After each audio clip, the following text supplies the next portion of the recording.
Bacaan dari surat pertama Rasul Yohanes. Saudara-saudaraku terkasih, inilah sebabnya kita berani menghadap Allah, yaitu karena Ia mengabulkan doa kita, jikalau kita meminta sesuatu kepadanya menurut kehendak-Nya.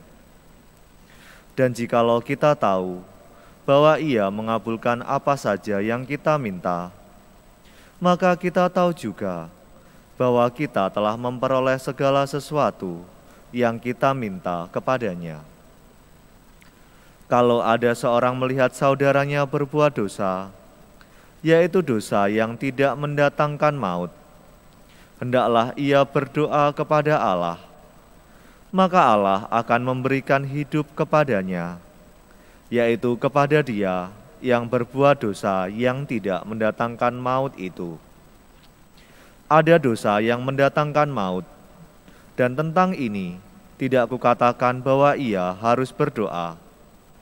Semua kejahatan adalah dosa, tetapi ada dosa yang tidak mendatangkan maut.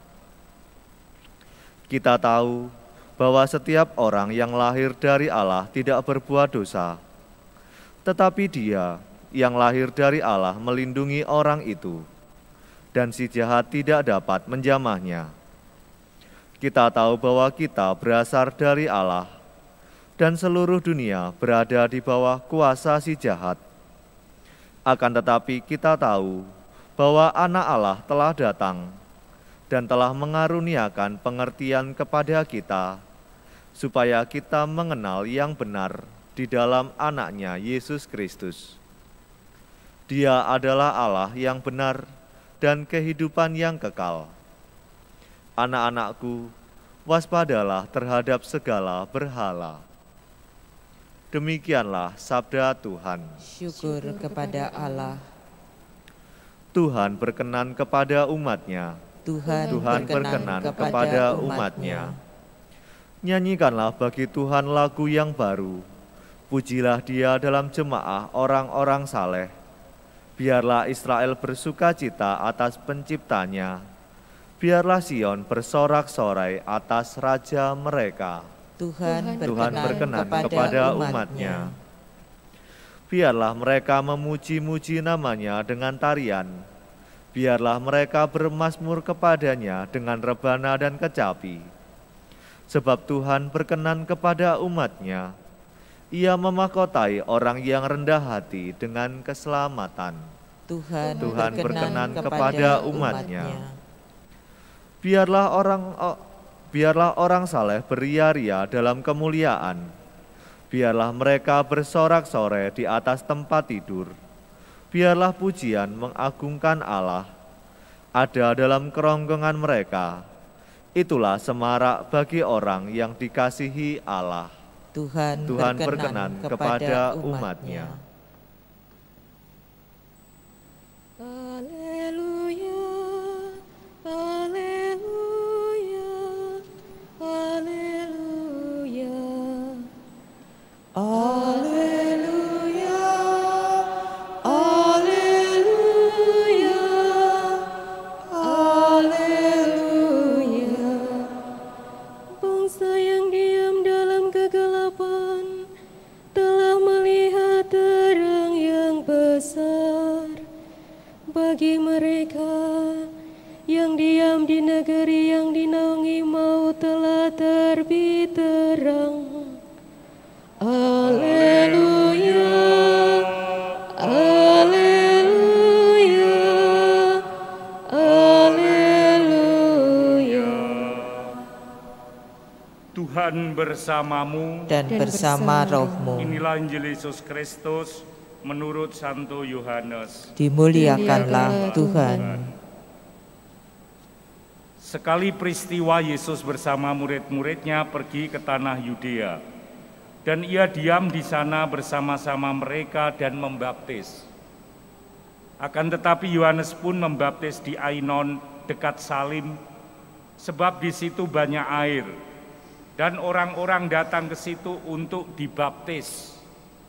Sebab pada waktu itu Yohanes belum dimasukkan ke dalam penjara. Maka timbullah perselisihan di antara murid-murid Yohanes dengan seorang Yahudi tentang penyucian. Lalu mereka datang kepada Yohanes dan berkata kepadanya, "Rabi, orang yang bersama dengan engkau di seberang sungai Yordan, dan yang tentang dia engkau telah memberi kesaksian, dia membaptis juga dan semua orang pergi kepadanya."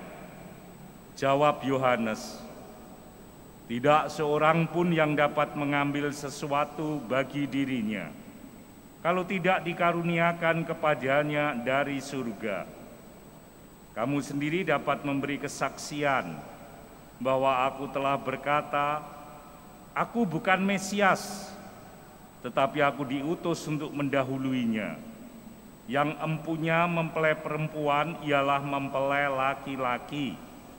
Tetapi sahabat mempelai yang berdiri dekat dia dan mendengarkannya sangat bersukacita mendengar suara mempelai laki-laki itu. Itulah sukacitaku, dan sekarang sukacitaku itu penuh. Ia harus makin besar, tetapi aku harus makin kecil." Demikianlah sabda Tuhan. Terpujilah Kristus. Ia harus makin besar, tetapi aku harus makin kecil. Itulah spiritualitas pelayanan yang diberikan oleh Yohanes. Dia tahu diri sekali. Karena apa? Ia hanya diutus untuk membuka jalan.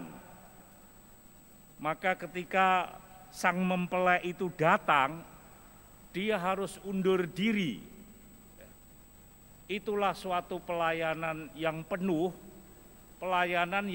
dengan kegembiraan, bukan penuh dengan persaingan atau intrik-intrik.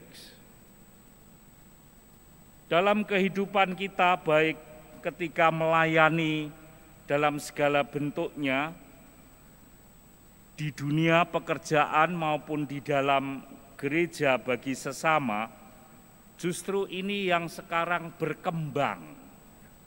Apalagi dunia teknologi yang maju seperti ini. Kadang-kadang antara orang mau menunjukkan suatu kebaikan dalam pelayanan dengan apa yang ada di dalam dirinya, susah kita membedakan. Orang mengatakan beda-beda tipis.